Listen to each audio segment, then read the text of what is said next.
Before we get into this latest story, don't forget to hit the subscribe button if you haven't done so already. Without the pain, the pleasures are plain and enslaving.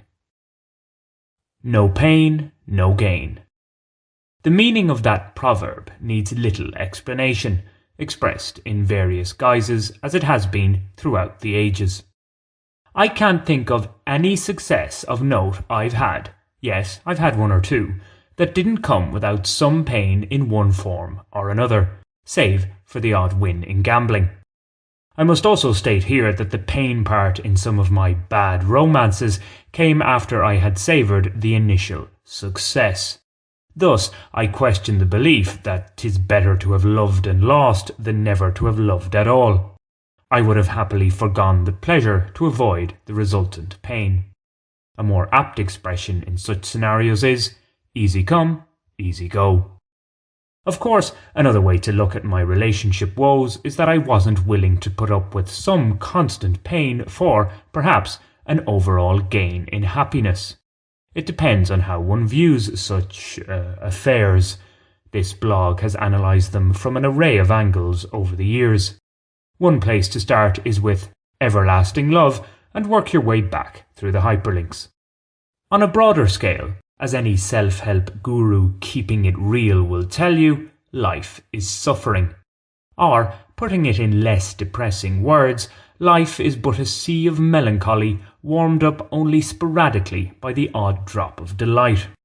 However, the modern conveniences and state-hung financial safety nets to which some people in certain parts of the world can rely on mean that the suffering in merely existing has been diluted to an extent.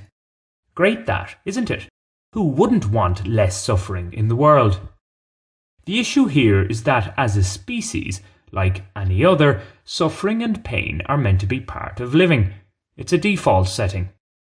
What some self-styled social democracies are trying to move towards is a citizenry devoid of everyday concerns. No real short-term financial issues, no hunger of note, everything made simple and safe. Placate the plebs to the point where they won't notice nor care that they've no real control over their affairs. That's the direction of travel. Impotent, but content. Think of us plebs as being well-fed domesticated dogs as opposed to the wiry wild ones roaming the African plains. Yet all the dog treats in the world won't sate that desire to live on the wild side. It's innate. It's why, although we may be more controlled than ever, some in our comfortable classes who haven't yet become utterly disillusioned or been subdued completely seek out what I term wholesome pain to feel alive again. Insofar as I can put myself into the comfortable class cohort, my constant, somewhat self-inflicted pain is my attempt to maintain a minimalist lifestyle. I say somewhat here because as things currently stand, and particularly in terms of high-income nation living, without a steady income I have to be more minimalist than profligate anyway. What's more, I can't say it's that painful for me. I don't mind shunning what I view as conveniences that others may think of as essentials to get by. In fact, if we all had to take a more rudimentary approach to life, example walk or cycle to get around, prepare our own meals from scratch, no home heating at the touch of a button, that kind of stuff, then few would have the time, means or even desire for a lot of the wilder, extreme pursuits we see today. Anyone up for the next Marathon des Sables? These days, though, we don't have to worry about the fundamentals of survival to the same extent as those who came before us.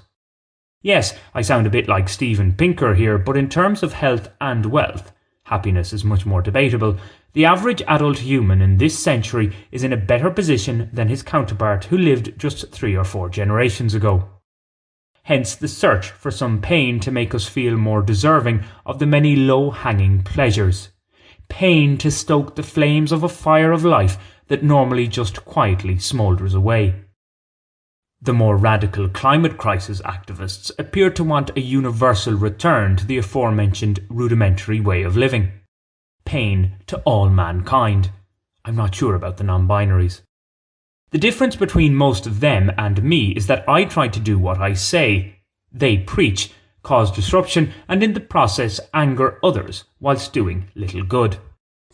Outside of this activism of abnegation, others find their wholesome pain in feats of physical and mental endurance, as alluded to earlier. A particularly popular one these days appears to be cold water dipping. Studies suggest it does have health benefits, up to a point in any case. So while our freedom is steadily disappearing in this surveillance society, we can still, within reason, pick our own pain for some sort of personal gain. Indeed, these days, freedom is pain. Freedom is suffering. Have you subscribed to this channel yet? If not, why not do so right now? It's free and only takes a second. Thanks!